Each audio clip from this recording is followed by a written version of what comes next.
Hi, I'm Steve Adubato. It is our honor and pleasure here in the public broadcasting family to welcome United States Army Colonel Jack Jacobs, military analyst for NBC News and MSNBC. Good to see you, my friend. Good to see you, too. What are you doing? You were just telling me you run every morning. I try. I'm not always successful, but I try to get out and run as often as I can.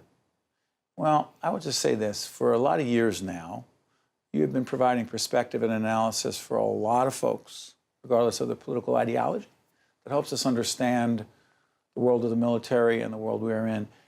Right out of the box, how would you describe the relationship, as we do this program during the holidays of 2017, the relationship between the president / the White House and the military? Tenuous and maybe even tortured, depending upon how you look at it. There is a link between the White House and the military officers who are serving the president very closely, the chief of staff, secretary of defense, and so on. But the real problem lies in the inability of the White House to have a really clear strategic vision that is able to be executed by the military establishment. That's a problem. Because? Well, what do you think the disconnect is? A, is it at the strategy itself? B, is it the communication of whatever strategy may exist in the first place? Well, in this regard, this White House is not a whole lot different from other White Houses. There is no real strategy, as one would define it, but the previous White Houses haven't had strategies either. We're in a very difficult situation at the moment. We have fragmented threats. There are lots of them. They're all over the place. And we don't have the ability to deal with them in any kind of coherent way. And as a result, and by the way, we're doing it with far fewer resources than we have in the past. Because? Well, we don't have the political will to have a large military establishment to take care of our enemies. I know we're spending a lot of money, but the Army is about as small as it's been since 1940. I remember some years ago, when I was still in the service, we were talking about having a 600-ship Navy, and we got pretty close. We have fewer than 300 now. I know that our capability is much better now. Technological capability is much better now than it used to be. But our problem still is that we don't have enough people to actually execute. I recently talked to a whole bunch of people who are in the special operations business, which, by the way, is at the cutting edge of what we're doing in the world. They're all on their umpteenth tours of duty. They go out, they come home, they go back out again. We're really stretching our military capability to the limit. So Jack, excuse me, Colonel. Jack's okay. Jack, let me ask you, who is enlisting these days? And why? We have a relatively small number of people enlisting.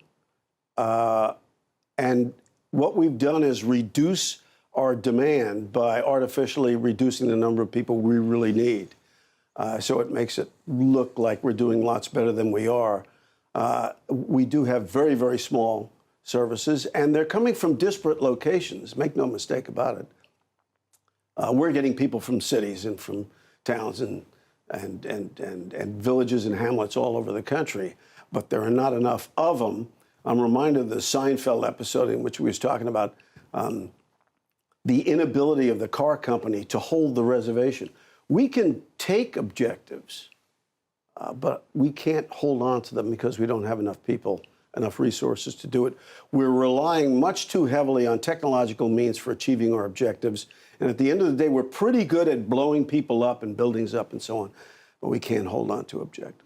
You know, when we talk about the kinds of things that you're talking about right now, when we talk about them, it's I'm not going to say risky, because we hope and pray, which is not a strategy, that whether it's North Korea or other places around the world, that we are not engaged, but we don't know what's going to happen.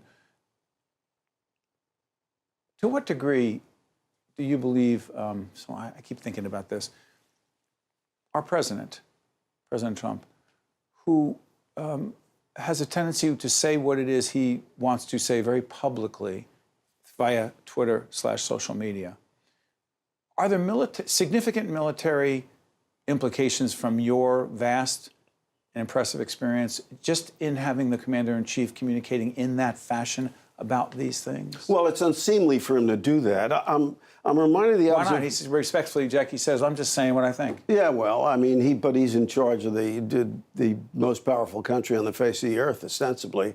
So you have to choose your words carefully, and it makes it extremely difficult if you're public all the time to try to get things done behind closed doors, which is where they're supposed to be done.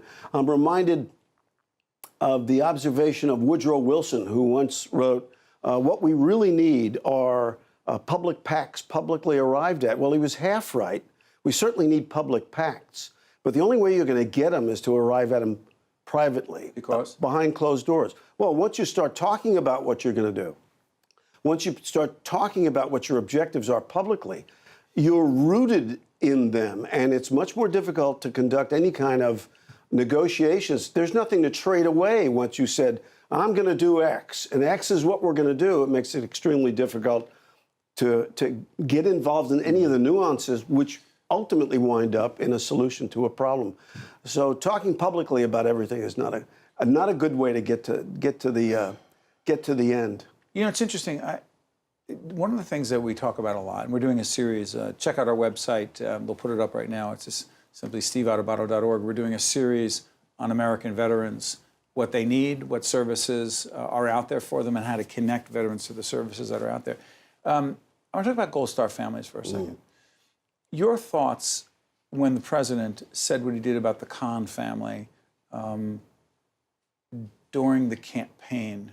Your first reaction and your reaction today. Well, it diminished him, to be sure. The Khan family lost their son, who was a hero. It diminished Donald Trump. I mean, you can't say in things Afghanistan? Yes, I think it was Afghanistan. I'm sorry, go ahead. How did it diminish him?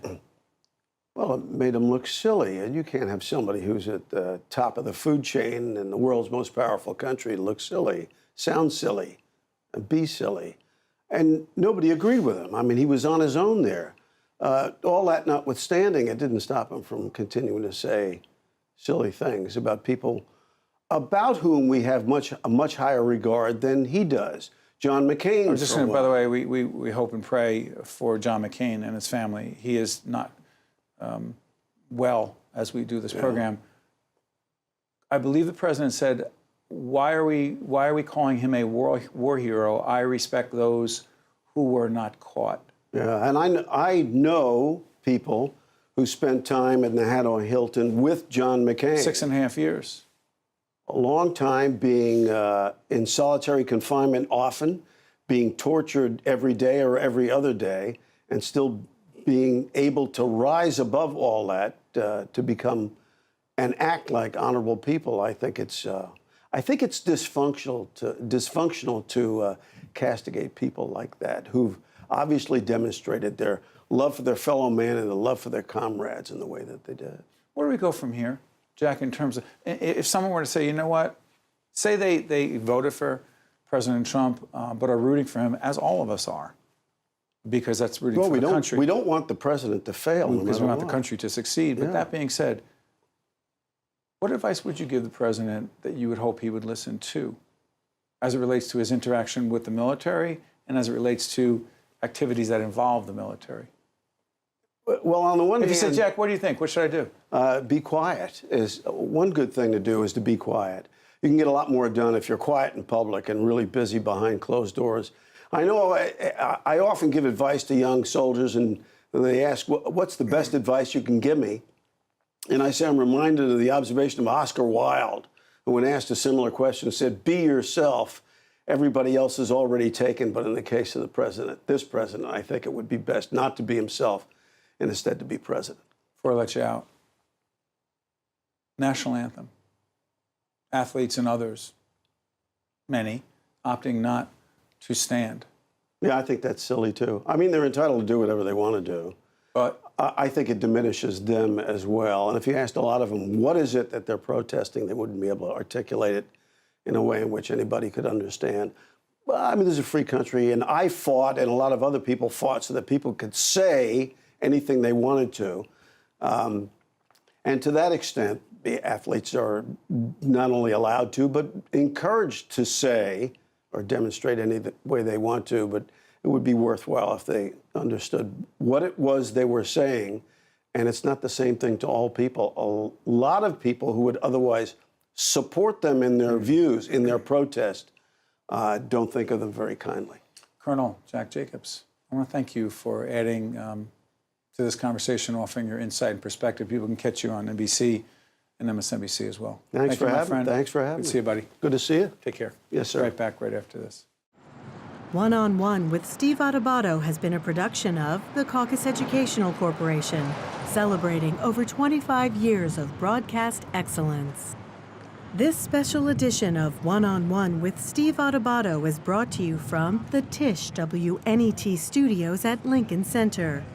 Funding has been provided by Wells Fargo, Berkeley College, New Jersey Resources, St. Joseph's Health, the Turl Fund, supporting Right from the Start NJ, New Jersey Sharing Network, and by the Fidelco Group.